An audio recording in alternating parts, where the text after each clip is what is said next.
Praise the Lord. வாழ்வை வளமாக்கும் தேவ வார்த்தை 2 கொரிந்தியர் 5:17 இப்படி இருக்க ஒருவன் கிறிஸ்துவுக்குள் இருந்தால் புது சிருஷ்டியாயிருக்கிறான், பழையவைகள் ஒளிந்து போயின, எல்லாம் புதிதாயின. ஆம், அன்பான கர்த்தருடைய பிள்ளைகளே, சில நாட்களாக என்னுடைய உடல் சோர்வின் நிமித்தம் இந்த ஊழியத்திலே சில தடங்கள் ஏற்பட்டது. இன்றைய நாளிலே தேவனுடைய பலத்தினாலே, தேவனுடைய கிருபையினாலே மறுபடியும் இந்த ஊழியத்தை செய்வதற்கு தேவன் அனுக்கிரகம் பாராட்டினார். இதிலே உணர்த்தப்பட்ட வாக்கியம், பழையவைகள் ஒளிந்து போயின, எல்லாம் புதிதாயின என்ற வார்த்தையை பரிசுத்த ஆவியானவர் இந்த வேளையிலே எனக்கு உணர்த்தினார். அன்பான கர்த்தருடைய பிள்ளைகளே, விசுவாசிகளே, இந்த வார்த்தையை கேட்கிற, நேரலில் பார்க்கிற அல்லது இந்த வார்த்தையை யூடியூப் சேனல் மூலியமாக கேட்கிற ஒவ்வொருவருடைய வாழ்க்கைக்கும் பிரயோஜனமான ஒரு நற்காரியங்களை இன்றைய வேளையிலே நான் பகிர்ந்து கொள்ள விரும்புகிறேன். இந்த வார்த்தையை நன்றாக யோசித்து பாருங்கள். பழையவைகள் ஒளிந்து போயின, எல்லாம் புதிதாயின என்று சொல்லப்பட்டிருக்கிறது.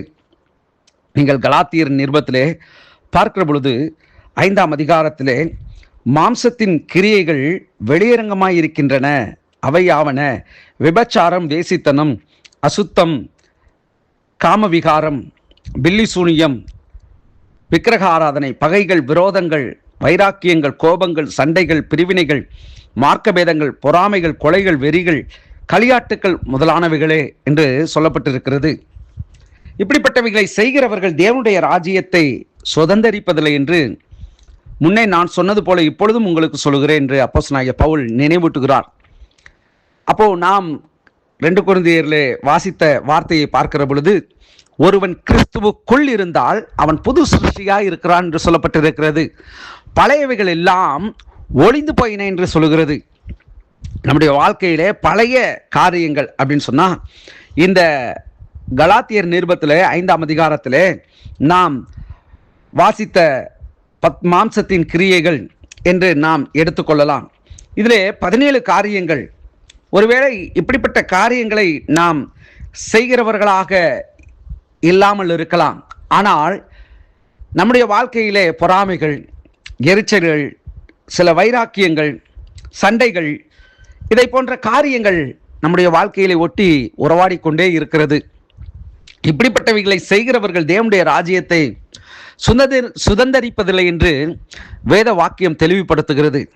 அன்பான கர்த்தருடைய பிள்ளைகளே, இவையும் செய்ய வேண்டும், அவைகளையும் நாம் விட்டுவிடாதிருக்க வேண்டும் என்று வேதம் நமக்கு சொல்லுகிறது. நியாயப்பிரமாணம் முழுவதையும் கை கொண்டு அதிலே ஒன்றிலே நாம் தவறினால் எல்லாவற்றிலேயும் நாம் தவறுகிறவர்களாய் இருக்கிறோம் அல்லவா என்று நாம் நிருபத்திலே வாசிக்கிறோம்.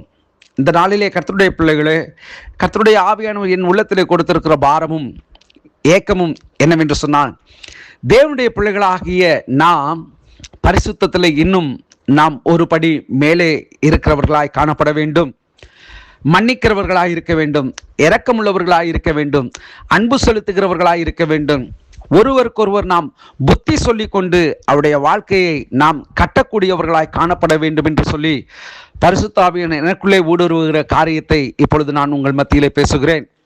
நீங்கள் ஒருவேளை இந்த மாம்சத்துக்குரிய காரியங்களிலே சிக்குண்டு இருக்கிறீர்கள் என்று சொன்னால், இதில் விடுதலை பெற முடியவில்லை என்று கலங்கி தவிப்பீர்கள் என்று சொன்னால், கர்த்தருடைய சமூகத்திலே உங்களை தாழ்த்துங்கள்.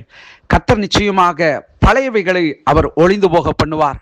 எல்லாவற்றையும் புதிய கிருபைகளை கொடுத்து, ஆவியின் கனிகளை கொடுத்து, அன்பு, சந்தோஷம், சமாதானம், நீடிய பொறுமை, தயவு, நற்குணம், சாந்தம், விசுவாசம், இச்சையடக்கம் என்கிற கனிகளாலே உங்களை நிரப்பி தேவன் உங்களை புது சிருஷ்டியாய் மாற்றி இந்த ஆசீர்வாதமான நாளிலே நீங்கள் பயன்படவும் தேவனுடைய ராஜ்யத்தை சுதந்தரிக்கிறவும் தேவனுடைய கிருபை உங்கள் மேல் இருப்பதாக என்று சொல்லி நான் ஜெபிக்கிறேன். ஜெபிப்போம். நல்ல தகப்பனே, உடைய வார்த்தையின் மூலியமா இந்த நாளிலே பேசியதற்காய் ஸ்தோத்திரம், உணர்த்தியதற்காய் ஸ்தோத்திரம். இதை எங்களுடைய வாழ்விலே நாங்கள் கடைபிடிக்கவும் கை கொள்ளவும் எங்களுக்கு நீர் உதவி செய்யும்.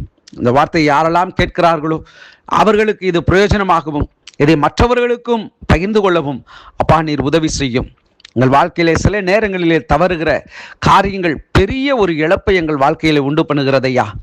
இனி ஒரு காலம் அப்படிப்பட்ட காரியங்கள் உங்கள் வாழ்க்கையில் நடைபெறாதபடிக்கு கர்த்தர் நீர் எங்களை காத்துக்கொள்ளும்படியாய் ஜெபிக்கிறேன்.